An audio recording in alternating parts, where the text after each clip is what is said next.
Uno de estos árboles se demora en crecer un promedio de 80 años antes de ser talado.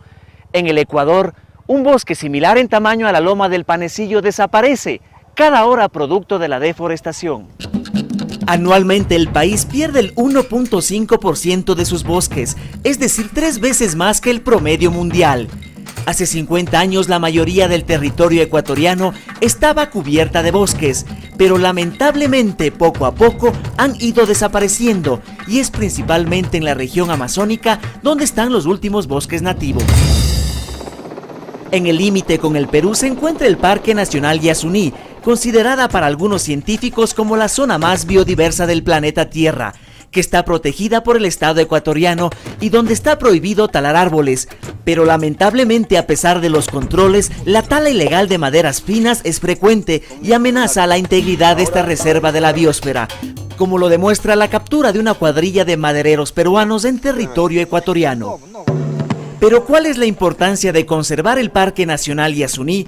Según los científicos, en la última glaciación del planeta, se cree que esta zona no se congeló y se convirtió en un refugio donde sobrevivió mucha de la flora y fauna del planeta. Y al final de la era del hielo, desde el Yasuní se empezó a repoblar la Amazonía. Este parque nacional tiene alrededor de 1 millón de hectáreas y según los últimos estudios es una de las pocas zonas que no se verá mayormente afectada por el calentamiento global.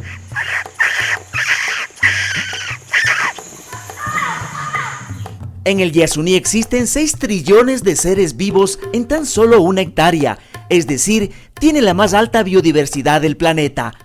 Si talamos el Yasuní, todo esto desaparecería. Además hay otro valor del cual no hablamos lo suficiente y es que en el Yasuní hay 2 comunidades en aislamiento voluntario, los Taromenane y los Tagaeri, que son 2 poblaciones de las cuales conocemos muy poco. Lo único que sabemos es que no quieren que se los perturbe. Es por eso que hace 10 años una parte del Yasuní fue declarada zona intangible, pero la ambición de algunas empresas madereras ha promovido la explotación ilegal en esta zona, al ofrecer dinero a algunas comunidades indígenas y a los colonos para que corten los árboles, lo que ha producido en ocasiones violentas reacciones de los grupos no contactados en defensa de su territorio. Como lo sucedido hace 2 años cuando un grupo taromenani lanceó a varios madereros como este, que lamentablemente murió horas después de esta entrevista. Con la lanza todavía atravesada y a punto de salir de su pecho, fue llevado al hospital Eugenio Espejo en Quito, donde lamentablemente dijo sus últimas palabras. Estaba trabajando. Hace una semana, en un operativo del Ejército, la Policía Nacional y el Ministerio del Ambiente, se identificó un campamento maderero en plena línea de frontera con el Perú. Descendieron en la selva para encontrar 19 personas, 17 peruanos y 2 brasileños, entre hombres, mujeres y hasta bebés. Su líder Francisco indicó a las autoridades ecuatorianas el lugar donde estaban los troncos que les había tardado 3 meses en cortar. Fueron decomisadas 240 trozas de madera, principalmente cedro, equivalente a unos 100 árboles, muchos de ellos cercanos a 1 siglo de edad. Los madereros dijeron creer estar en territorio peruano, por lo tanto decían no haber cometido ninguna infracción, ya que en ese país está permitida la tala del bosque en esta zona, pero en el lado ecuatoriano es ilegal. Pero ustedes estaban en territorio ecuatoriano, están al momento en territorio ecuatoriano y están cortando la madera en nuestro área que es Parque Nacional. Entonces por eso ustedes son detenidos.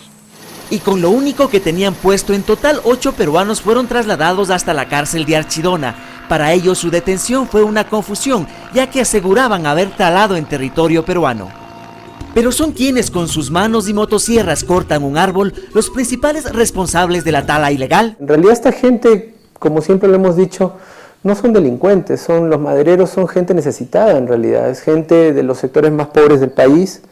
Gente que se mueve allá porque ve una oportunidad de por lo menos tener un plato de comida y ganarse unos pocos centavos, y trabajan para intermediarios y para comerciantes que son los que realmente ganan el dinero.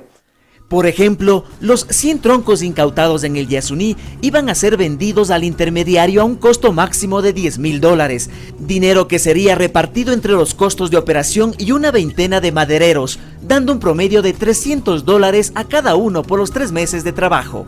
Los intermediarios en el mercado comercial venden estos mismos troncos como materia prima a $100.000, 10 veces más de lo que costó cortarlos.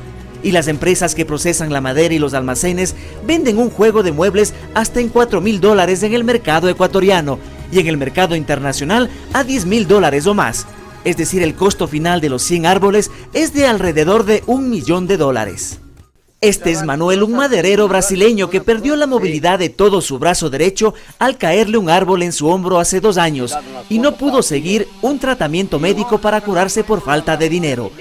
Ahora se dedica en la selva peruana a enseñar qué árboles son los adecuados para cortar. A diferencia de sus compañeros, él no fue detenido por las autoridades ecuatorianas en el Yasuní por razones humanitarias. Su caso demuestra los riesgos a los que se exponen estos trabajadores. Muchos de ellos viven junto a sus mujeres e hijos en pequeños campamentos en donde cazan monos, tucanes y serpientes para alimentarse durante los varios meses que pasan en la selva amazónica. Vinimos hasta el Centro de Rehabilitación Social de Archidona para conocer la historia de estos 8 ciudadanos peruanos presuntamente vinculados con la tala de árboles en el Parque Nacional Yasuní. Acompañados por miembros del Ministerio del Ambiente, Ángel, uno de los detenidos, nos contó que la madera la venden en Iquitos y que la situación de pobreza en su país le obligó a talar el bosque. Sabemos que la madera se está acabando, todos los días lo dicen eso, lo publican y lo hablan. Pero ¿qué solución dan a las personas que se dedican a eso y no tienen otra cosa que hacer? Si es delito lo que hemos hecho de repente por cortar un árbol, pero que me den una solución, no que me encarcelen, ¿no? Y nosotros estamos sufriendo sus consecuencias de la falta de trabajo en nuestro país. Por eso estamos sufriendo una cárcel, por trabajar.